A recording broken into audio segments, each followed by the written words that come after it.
हाँ तो बढ़िया फाड़ी था घड़ियों फाड़ दी।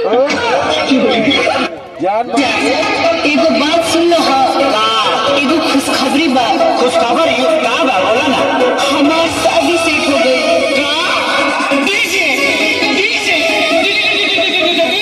ये कौन बीमारी हो गई?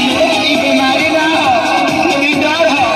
लागत है कि तारा शादिया में हमारे डीजे बजाए के पड़ी। डीजे ऐसे मुंह से मत बोला जाए। तो कहाँ से बोली?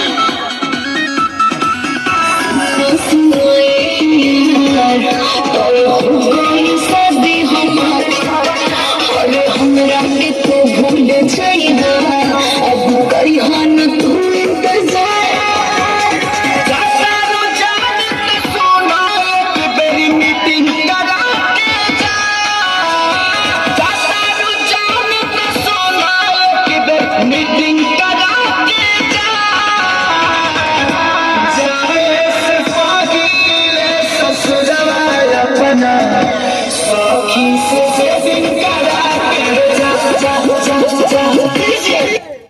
आज तो एकदम जौहर लागत तारू हो।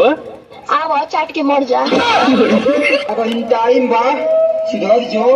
कहा है तोर गाँव मार दे कहा है?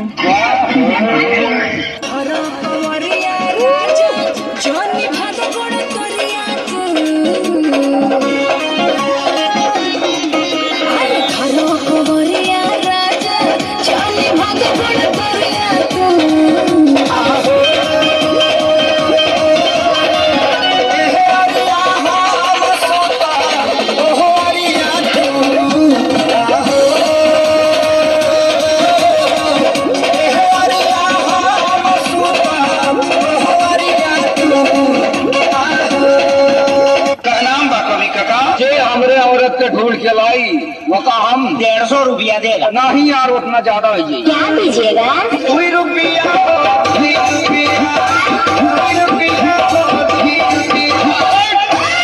बड़ा तकलीफ में दिया कहा दिया। झलका दिलाऊंगा कंगना दिलाऊंगा सब कुछ मिलाऊंगा तेरी कसम। चंदा चुराऊंगा तारे भी लाऊंगा सूरज झुकाऊंगा तेरी कसम। नहीं यार क्या कर रहे हैं आप? ऐसे नहीं, एक पर्सनालिटी है यार, स्टाइल है एकदम हीरो टाइप। मैं करीब मत आओ, मैं तुम्हें बर्बाद कर दूंगी। मैं बर्बाद होना चाहता हूँ।